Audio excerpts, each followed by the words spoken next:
What is up, everybody? I'm hoping you're all well. Apologies for this review being just a little bit late. For those of you who saw my Ma review, you may know why. For those of you who didn't, my review for Ma is up on my channel. Please do check it out if you get the chance. Shameless self-promotion is shameless. Plug, plug, plug. But for those of you who did see my Ma review, you'll know that I was losing my voice. Literally the day after that, my voice was gone. I felt like absolute shit. But by the time I was feeling better, WWE Super Showdown was on. Again, another video on my channel. You can check it out. Plug, plug, plug. Again, shameless self-promotion is shameless. So me and Kyle watched that, got our review up for that, and I just haven't had time to record the review for X-Men Dark Phoenix, despite the fact I saw it on its release date of Wednesday, which is pretty much nearly a week ago, depending on when I decide to upload this video, or more accurately, when I get a chance to upload this video. But you're not here to listen to me rattle on about my health, you're here to listen to my thoughts on X-Men Dark Phoenix, the final chapter in Fox's long-running X-Men franchise. And whether or not this movie went out with a spectacular bang, much like the fireworks you buy from an actual fireworks store, with a massive explosion of great joy and happiness.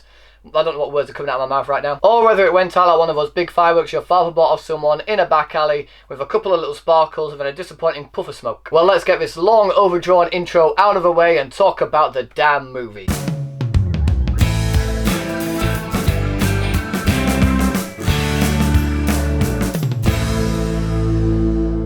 X-Men Dark Phoenix. So X-Men Dark Phoenix is the final chapter in Fox's long-running X-Men franchise, a franchise that's been going on for 19 years. It sees Jean Grey waking up with this ability that has been laying dormant within her, this incredible power that is finally showing itself. And not only does it scare her because it feels so good, it's putting her friends at risk, her family, the people that she loves. And so she decides to run away to find out how she can deal with this power, to find out how to get rid of it so she doesn't hurt anyone. And meanwhile, while Xavier and his X-Men are looking for her to bring her home so she's not struggling alone, there are those out there who are looking for her to harness her power and cause damage to others, to cause harm to us, the human race. And that's the plot of this movie, and this is a franchise that I've been a fan of for many years. I've defended a lot of the movies, even though some of them don't need defending, like X-Men The Last Stand. I mean, that's a movie again where they tried to do the Dark Phoenix story, and admittedly it wasn't very good, although it did have some entertaining parts here and there. So naturally I was quite pumped that we were going to be doing a retelling of this story, and is it any good? Not really, unfortunately, and it does pain me to say that, but I was actually really disappointed by this movie. Like I said, I've been a huge fan of this franchise for many years, even through its ups and downs, except for X-Men Origins. That movie can just not be talked about. I mean, the less said about that movie, the better. But I was genuinely super pumped for this film, and admittedly, the actors in the movie all do a fantastic job. James McAvoy, no matter what movie he's in, it could be the worst movie in the world. The guy's incredibly charismatic, is a fantastic performance in this movie. He brings a lot of layers and a lot of depth to Charles Xavier that you just didn't see with Patrick Stewart's performance. I think he's fantastic. Don't get me wrong, I love Patrick Stewart, but James McAvoy just brought something more to the character. And once again, he is fantastic in that role, much like Michael Fassbender as Magneto. Again, very layered performance. Does a very good job again in this movie. Nicholas Holt this time around is fantastic. I've loved him in the other movies. This time around, something happens to his character that allows him to experiment more with emotional range. It gives him more range as an actor to play with a few emotions, and it does work really well. He was fantastic in the movie. The best performance I've seen of him as Beast in this franchise. Jennifer Lawrence returns as Mystique. She was also really good, as was Tye Sheridan as Cyclops. Alexandra Shipp, I believe is how you pronounce her name, as Storm. Evan Peters returns as Quicksilver. He is literally one of my favourite parts of the X-Men franchise, or the new X-Men franchise anyway. I loved his little glorified cameo in Days of Future Past. They made him a bigger role in Apocalypse. I was expecting a bigger role in this movie, and they barely use him in this film. I was really disappointed by that. I really love Evan Peters. Quicksilver is an incredible character. Give me more Quicksilver. Give me more Evan Peters. The guy's just incredibly charismatic with this character. He clearly likes his character. He's clearly having a lot of fun with the character. But they barely do anything with him in this movie, and it really disappointed me. You could have had a lot of really cool sequences involving him, and they just simply didn't have him. You also have Sophie Turner in this movie as Jean Grey, and admittedly when people first heard she was cast as Jean Grey for X-Men Apocalypse, a lot of people weren't really a fan of that. A lot of people don't think that she can really act. I personally think she's a fantastic actress. I think she did a very good job in Apocalypse as well. This movie I thought she did even better. I thought she was fantastic in this film. She has to jump between emotions quite rapidly, and I thought she did that in an incredible way. It didn't come off as cheesy, forced or awkward. I do think she could have been a bit more intense in certain scenes, but for the most part, for the emotional struggle that she was going through, I bought into it. I bought into her performance. I thought she was great as Jean Grey. She seemed to have fun with the role, so I can't really fault the performance. Again, I thought she was fantastic. Some people seem to be disagreeing, but honestly, I thought she was great. And finally, you have Jessica Chastain, who plays a character that isn't really revealed in the promotional things or the trailer, so I'm not going to go too much into detail about her character or what her character is. But essentially everything involving her character I didn't like. I didn't buy into it. I found it boring.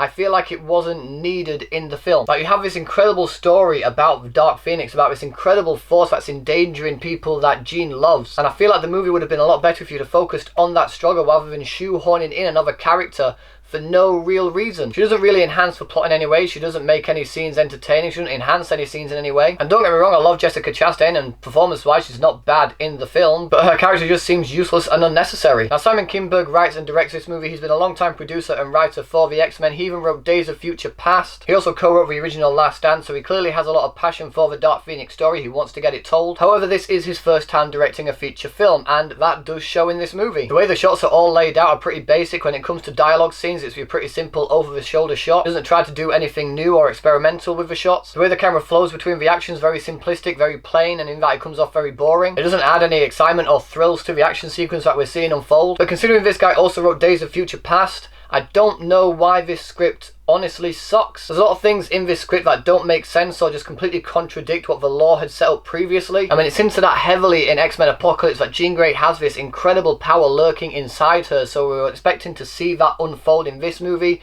but they kind of go a different route as to how her powers come out. So it kind of just basically threw that entire plot thread away, which I feel could have been a bit more interesting rather than what they did with this movie. And it does pain me again to say that, because again, I really liked X-Men Days of Future Past. I thought it was a fantastic movie, and Simon Kinberg's script for that movie was great. However, the script for this movie just comes off very cheesy and over the top, and while the actors do a great job performance-wise with what they've been given, the story just doesn't flow very well. I mean, there's an incredibly cheesy moment involving Tye Sheridan's character of Cyclops where he basically drops the F-bomb. It was supposed to come off as threatening, I suppose, but I found it hilarious. I laughed out loud in the cinema.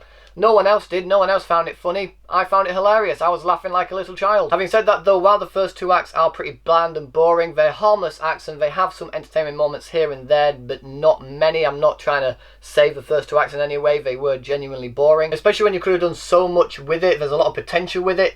I think you see a lot of that potential unfold more in the final act with the train sequence. You've seen part of it in the trailer. That entire sequence was really entertaining. I really enjoyed that sequence in the movie. The last act of this movie was actually rather thrilling. The action was pretty well shot. It wasn't like too cheesy or over the top. It felt quite grounded. I actually felt like our characters were in danger, and that's what you're supposed to feel, not just in the last act though, but throughout the entire movie. And while I didn't get that throughout the entire movie, I got it in this last act, which makes me feel like either Simon Kinberg was left to do his own thing for the first two acts, and when it got to the last act, the studio were like, this is a bit shit, mate, so we're gonna help you scrub up this last act here to bring it up a little bit. Or maybe the studio were constantly on Simon Kinberg's back for the entire first two acts, and then he was given free rein to say, right, no, I'm gonna do this last act my way. I'm gonna show people what movie I could have made if the studio had left me alone. I'm not sure which way around it is, but it does feel like it's one or the other. I mean, I had heard that that scene was also a reshoot, but I'm not 100% sure on that, so don't quote me on that. But admittedly, if the rest of the film had been like the last act, it could have been fantastic, it could have been amazing, it could have been the send-off that the X-Men needed. However, that's not what I got. I got that big firework that your father buys or someone in a back alley with a few sparkles,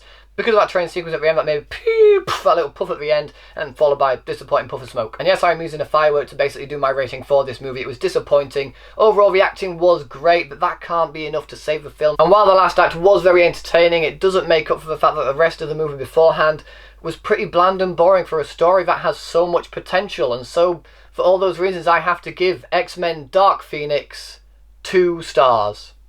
So, X-Men Dark Phoenix, have you guys seen it yet? What did you think about it? Whatever you thought, let me know in the comment section below. Thanks again for watching, guys. If you liked this video, please give it a thumbs up, share it with your friends, and for some more videos just like this one, then subscribe to my channel for more. Thanks again for watching. You guys are awesome, and I will see you all in the next video.